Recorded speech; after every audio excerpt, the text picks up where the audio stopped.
Hey, how's it going? Welcome in. Today on the show, I have the honor of introducing you to an absolutely remarkable artist by the name of David Pataconi. He's an industrial synthwave rock artist, and he tries to spread a message of joy and hope in dark places. And I tell you, this man will tell you about some real dark places today that he has been through, including a recent diagnosis of stage 4 cancer, and how he is pressing into his faith throughout the whole thing. This interview has been one of my absolute favorite that I've done today. It was so inspirational to me. I loved it. I hope you do too. Let's go. Ever since I was a kid, I always had a beat or melody in my head, and just needed an outlet. So about 2007, I started playing around with FL Studio and didn't know anything about music production. Just kept at it. Wanted to quit so many times and just kept at it. And so, learning from failures and successes. 20, let's see, was it 2014? I signed with a label in Greece. Had a few releases with them, and then in 2020, I signed with AD Windmill Meter Records. They're an independent Christian independent label out in Indianapolis, Indiana, and here in the U.S. And been with them ever since. They're wonderful brothers and sisters in Christ. Love them all. We're kind of like kind of the goth industrial electronic rock kind of scene. So it's kind of almost its own little niche or whatever. But it's been a lot of fun. I started when I signed. I told them I was not a live. I don't do anything live, just a studio artist. And then God had other plans, and so in 2021, I went out to Indiana and played a festival out there called Kingdom Come Festival, and the bug bit me. I love playing live. Yeah, it's just been a lot of fun. The whole goal is to glorify Christ, to glorify God, to reach people where they're at, give them music that's, that can, inspire them or encourage them or always point them to Christ. But also kind of keeping that goth industrial kind of feel, or like synthwave was kind of one of the genres that I do. Is kind of more 80s and synth driven. But we have a lot of great artists. We actually just signed a new artist. We just announced a couple days ago, so we're excited for him. And yeah, just like I said, there's been so many times I've tried to give up, and I'm glad I didn't. So, Oh, that's awesome. So, AD Windblown, obviously the label that you just mentioned there. I first heard of those guys, I want to say maybe about 18 months ago. I got some music sent through to play on the rock show, yeah. and it was really, I don't think it was yours. I think it was Firebrand. I think it was Josiah Oh yeah. who Hmm. sent it through. Yeah. And after that, it was just like they're constantly just getting in touch and keeping in touch and trying to grow that. But I think I noticed that maybe are you part of it as well as being signed to it? Is it Yes. how does AD Windblown work? Because it seems to be a little bit more of a family than a record Mhm. label. Yeah. So we all have talents and abilities and things like that outside of just music production. And so a lot of that we will like trade services. So like Josiah does a lot of video production. So he does most of the music videos that we have or lyric videos. Myself, I do engineering, so I can mix and master if like artists on the label need that. I also have been working with the reaching out to radio and things like that. Myself and Lauren, actually Lauren's Josiah's wife, so we're kind of working on that together. And then Ash is the head of the label. He is Autumn's Descent and Relesser. Okay. And he does a lot of production as well. He'll give feedback, and so we, even when we're producing songs, we'll send the ideas to each other and then just get kind of feedback. And oh, can you try this? Can you try that? And sometimes we try it and it's amazing. Sometimes we're like, it didn't work, but at least we try. But it is really a big family. We have Christmas parties, we have get-togethers and things like that. But yeah, all this kind of, instead of a traditional label where you're paying somebody to mix, paying someone to master, paying someone to record, Mm. like we all do that together, and help each other out. A, it's cheaper, and B, it's we use the talents and abilities that God's given us. So, Yeah. but yeah, that's why like a lot of the emails you're going to get kind of going forward will be either for myself and or Lauren, Right. you know. So, but we love reaching out to radio. We love you guys. Thank you so much for playing our music and supporting us and praying for us. We're happy to pray for you guys. And obviously, like I said, anyone who's listening to the music out there, if you want prayer or anything, like feel free to reach out to us. You can look up 81 Meter Records. There's social media, all that stuff. You welcome to Mm. contact us. We love praying for people and helping people out. So Oh, that's so good. I mean, if anybody watching this wants to get in touch with you guys, I'll put all of your socials in the video description below, so it'll be super easy to kind of find all of that. thank Um, you. yeah, no problem. So, with AD Windblown kind of passing this music out, is it all Christian music? Is that like something that you look for as to be a central part of everything that is created on the label? How does the faith come into all of the music for yourself and for the label? So, um, a lot of most of the music's gonna be Christian. We're all Christians on the label. We all Mm, love the Lord. Um, there's every once in a while there'll be a song it may not be a praise and worship song or something like that. Like, Autumn's Descent has a new song called Empire's Kiss that is coming out in early October. And it's not really like a worship song. It's not like it's just kind of like dark and romantic and kind of moody. mhm, So it's not necessarily like, oh, here this goes on Christian radio. Certainly they can play it. There's nothing in there that's derogatory or anything like that. But sometimes the music, it's just kind of what we feel like writing, mm, and if something's on our heart, we write it. I mean, I my own stuff, like I will do everything from praise and worship to singing about depression or mental illness or anything, and mm, and we're welcome to do that.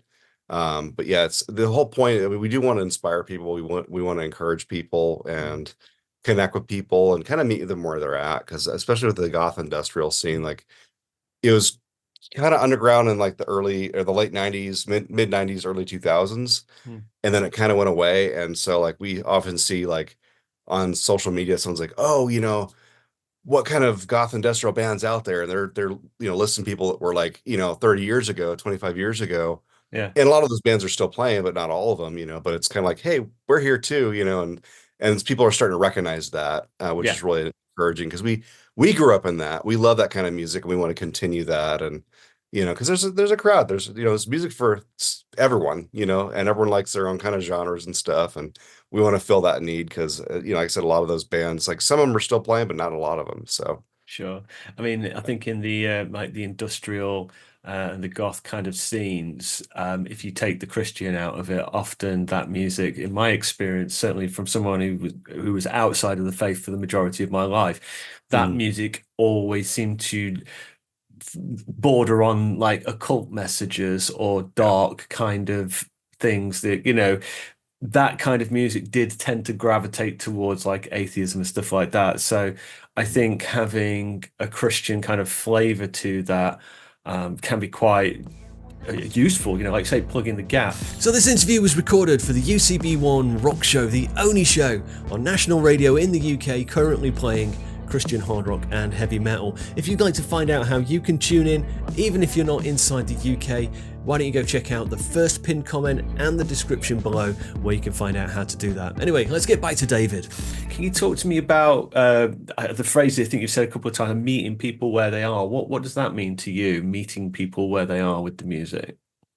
I think a lot of times, even like if we're playing live or Mm, wherever they're at, everyone's kind of going through a struggle. They're going through a battle. They're going through, whatever their story is, it matters, mm, and people matter to God. And, like you said, a lot of the times with that kind of music, there's that, usually the message of it's, I mean, a lot of it's not Christian. So they are glorifying atheism or sometimes Satanism or just anything but God, and sure. so that affects us. I think, music, from what I've understood over the last several years is like it kind of bypasses our logic and goes straight to our soul, and it's kind of like that goes to our emotions and all that stuff. That's why like if you're watching a movie, like if you don't have this score or the Mm, soundtrack, like it's kind of dry, But when you throw music in there, it has an emotive level where it impacts you. And I yeah, think yeah. in music, no matter what you listen to, hip hop or rock or whatever, like there's always a message in there. And Sure. sometimes it's good, sometimes it's uplifting, sometimes it's not, and so that can affect us not just in our mood, but just Mm, our day to day and certainly our spirit. And so, sure. we want to make sure like with our music, like it is glorifying God, but it's also, helping people or Mm, encouraging people or just, as far as meeting them where they're at. I mean, someone could be going through, depression or, ideologies like, I don't want to say that because I don't want to get you banned or like that because certain words are banned. But, I know what wherever you're they, saying. yeah, yeah. But it's one of those things we understand, especially a lot in that culture, that goth Mm, industrial culture, there is a lot of, mental torment mm, and, it could be depression, it could be whatever, and so mm. we want to kind of give them something that, hey, this is encouraging. Like God really loves you and he loves you where you're at. Yeah. I He's not trying remember, to get you to a certain point of, you have to be this good. I'm yeah. sorry. I don't, go ahead. No, I was just going to say, I remember when I mean, I came to the faith when I was like in my mid 30s. So when I said like the majority of my life I was out, it's definitely true. I remember Yeah. thinking when I was like a young and very angry man that like God doesn't exist. And if he does, like he hates me. Like and that was like a genuine kind of feeling that I had. It was like, my life sucks and like there is Right. no God. This thing is just everything is just horrible, and it's very easy to spiral into a self-fulfilling prophecy in those kind of scenarios where like you have this negative attitude, you have this negative approach to life, and then you know what, life just gives you back exactly what you're putting out there, and it's like, yeah, it's only, I mean, it was only after I came to the faith and realized like how self-destructive I had been, but like also how much God really, really loves you. When you see how Yeah. sinful you actually are yourself, and you realize how much that you have been forgiven, it's just one of the most awesome things ever. Yeah. You know, Absolutely. And Jesus touched on that. He said, those who are forgiven little love little, but those who are forgiven much love much. And, absolutely. I've done some terrible things in my life. I'm like, God really loves me because, man, I was messed up, especially as a Yeah. teen, and I I think didn't, it's I didn't really come to, oh, go ahead. I was just I think it's just a sign of personal growth, isn't it? If you Yeah. can't, as an adult, if you can't, as like a 45-year-old, look back on your 20-year-old self and just not be mortified by the things that he did, then you know what Yeah. I mean? It's just like, did you really grow very much? Probably Right. not. Yeah. But you know, one thing I really loved about what you just said there was this thing about how music has this power to deliver messages straight to your soul, and that's kind of something that like a thought that I've had as an unformed thought that I will get on top of at some point. But it seems to me like music is a bit of a gospel delivery tool. Mhm. It like you say, it bypasses the logical senses and parts of your brain, and it kind of feels like it's just this tool that God has to contact people, and that's why music's used in worship. And it's Mhm. interesting for me also, as much as like it doesn't matter what culture or what part of the world, everybody has their own kind of worship, Yep. and it seems to be like you don't need to be taught it; it's just innate. So I think that's really a cool idea. I really like the way you were saying that. Yeah. Music is a gift from God. And I mean, think about how dull and boring our life would be without it. I mean, Oh, there's so much, like I said, not all music's good for you. I mean, that not all movies are good for you or TV shows or books or any sort of, media, but like yeah, yeah, certainly those songs. I mean, like I'm sure any of us can look back on our life and like, oh man, I remember I was, like you hear a song, right? yeah, And then all of a sudden it's like it brings back these memories of like I was 17, I was driving, riding in the car with my best friend and we're going, whatever. And it kind of brings that back and there's kind of yeah. that nostalgia stuff. And then there's some songs that invoke other emotions and stuff. But it definitely is a gift and I love it. Yeah, 100%, 100%. And it does say in the Bible that, the eyes are the window to the soul. So, we have to be careful what we look at because, that can, and I think, the ears are also the maybe what, but the door to the soul. I don't know. Yeah, yeah. Certainly some way into the building. Yeah. Absolutely. And that's really cool. Tell me a bit about like your last release. I think it's Lamentations.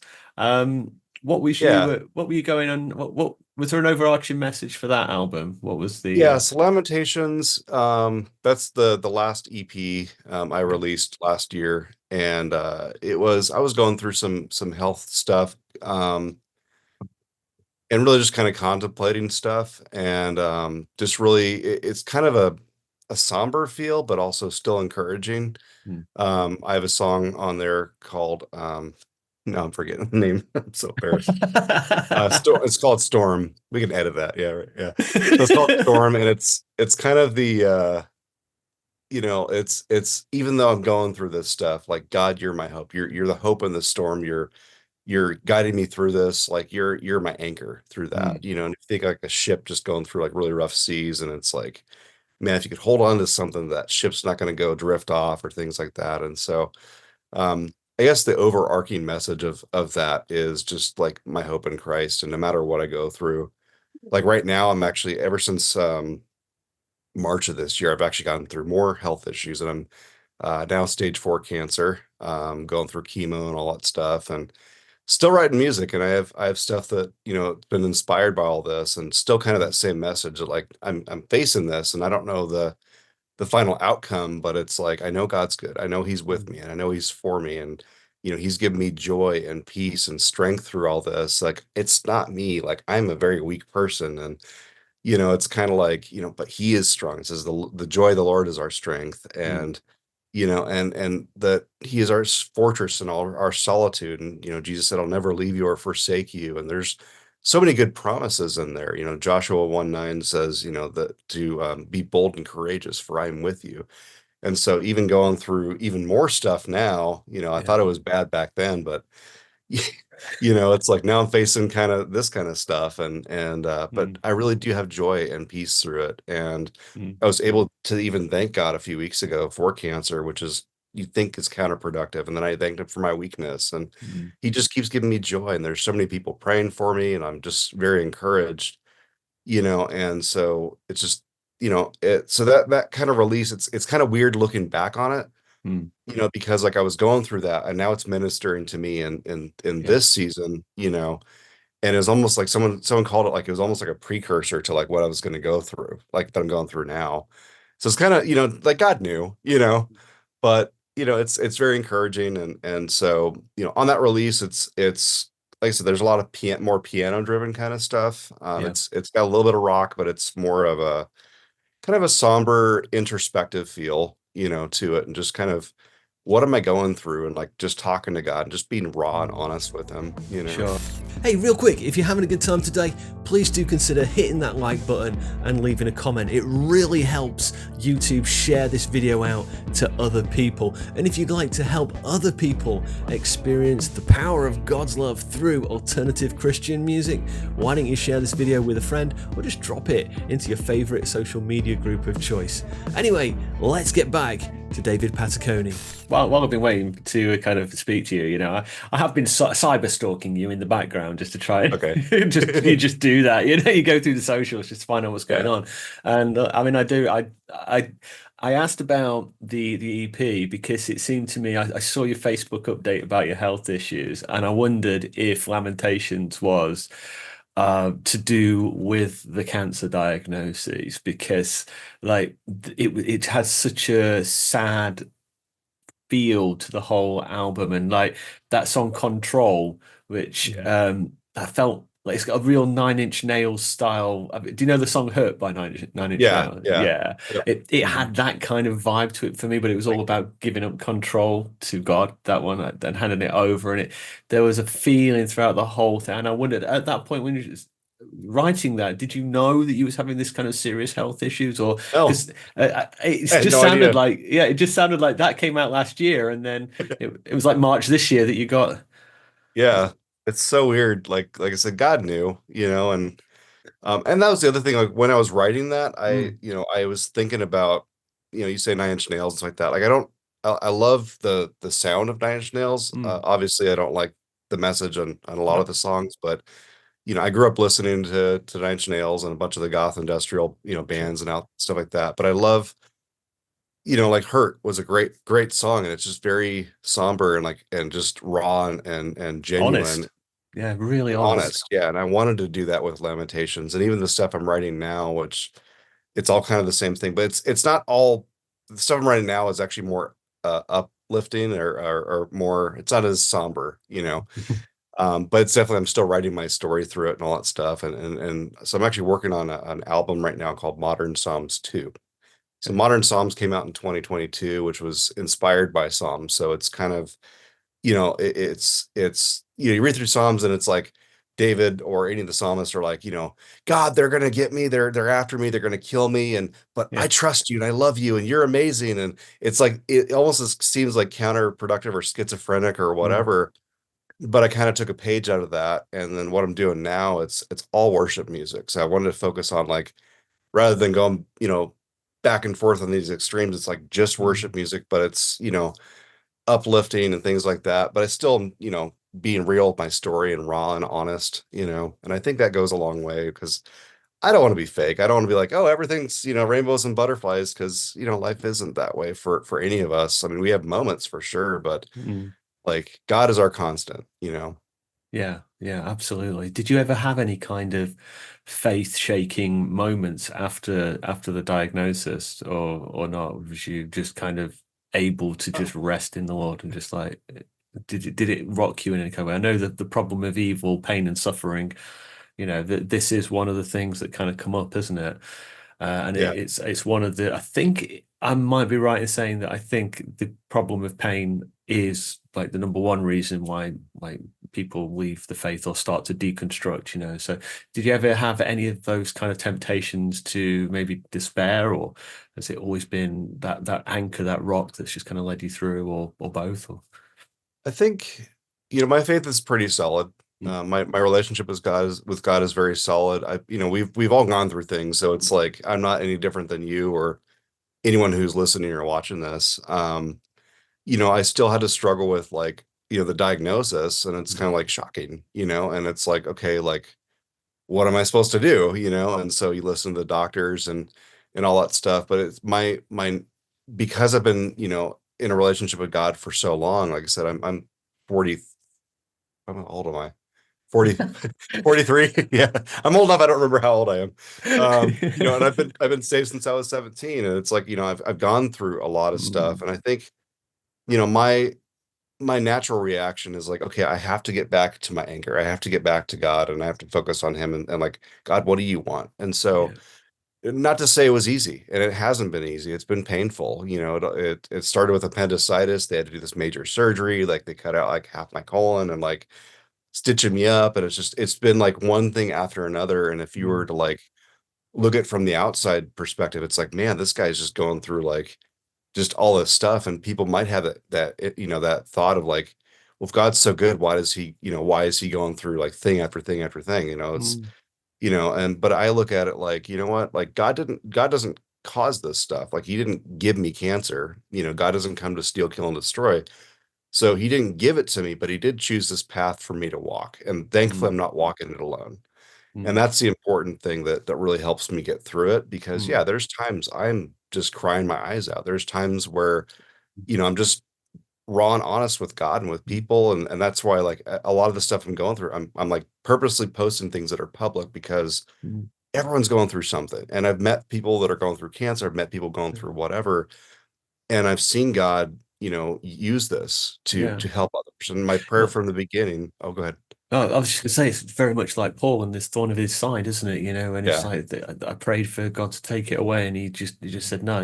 My my power is made glorious Mhm. in your weakness, and Yeah. it's like if you're out there just kind of saying, hey man, like I've had this diagnosis, and it's just kind of put me right on my back, flat on my back, but do you know what? Because of the power of the Lord, I'm able to get up every morning and write this music, put it out Yeah. there, and people are seeing that, the Lord is glorified by Mhm. this power that, you're able to kind of call upon in this Yeah. time, and Absolutely. so this is where we see where God says, um, what the devil meant for evil, I used for Mhm. good, and this is kind Yep. of what I'm hearing, and Yeah. hallelujah, man, that's just Yeah. awesome. Yeah, it's God's strength. Like I said, it's he didn't cause the pain or like Mm, the disease or like that, but he'll allow us to go through things. Like people often misquote, "Oh, God won't give you more than you can handle." The scripture actually says he won't tempt you more than or he won't cause temptation more than you can handle. yeah. But even then, he provides a way out. But he certainly gives us things that are more than we can handle. And the point is like, okay, like I can go through this. I can't handle it on my own. So I come to God, Yeah. and then he gives me the strength. He gives me the joy. He gives me the peace. He gives me the encouragement and everything I need to go through it. Cause I'm not walking this path alone. I'm meant to walk this path, but I have God, I have my family, I have friends, I have people all around the world that are praying for me. Like, and I'm so, so grateful and so thankful. And it's like, like we're not meant to do life alone, No. and it's just so encouraging. And, I love, one of the things I learned early on in this whole thing is like, and I kind of knew it, but I just kind of like verbalize it. And prayer is one of the most powerful and one of the most loving things we can do for one another. It's not weak because we don't serve a weak God. We serve a powerful God. And it's not about, if I pray for somebody, it's not about me. Like my faith doesn't do anything. It's like I give it to God and he does all the heavy lifting, but I still ask on behalf of people. And even though I'm going through things, I pray for people all the time because it's like I love them and I want good for them. I want the best for them, and so I know people are doing the same thing for me, and it's just so encouraging. So appreciate it. That's wonderful. What an awesome story. I mean, that's pretty much all the time we've got today, David. So thank you so much for coming on the show and just being so open, and that's just amazing. Thank you. Thank you so much. I appreciate it. Thank you for having me. I'm so blessed. Thank you. So that's David Pataconi. What an absolute inspiration he was today. Even though he's going through some of the darkest times you can possibly imagine, he is still wanting to pray for other people and pour into other people's lives. That line, where he thanks God for his cancer. What an mind-blowing. Loved it. If you want to connect with David, find out about all the latest updates on his health and hear all of his music, go check out his socials, which are going to be listed in the description below. If you've had a good time, please consider hitting that subscribe button. Coming back next week when I'm going to be bringing you an interview with an absolute legend, Chris Hall from the Christian metalcore band Every Knee Shall Bow. One album, 2012. Absolute legendary. It's amazing. Can't wait to introduce you to him. Until next week, look after yourself. Goodbye.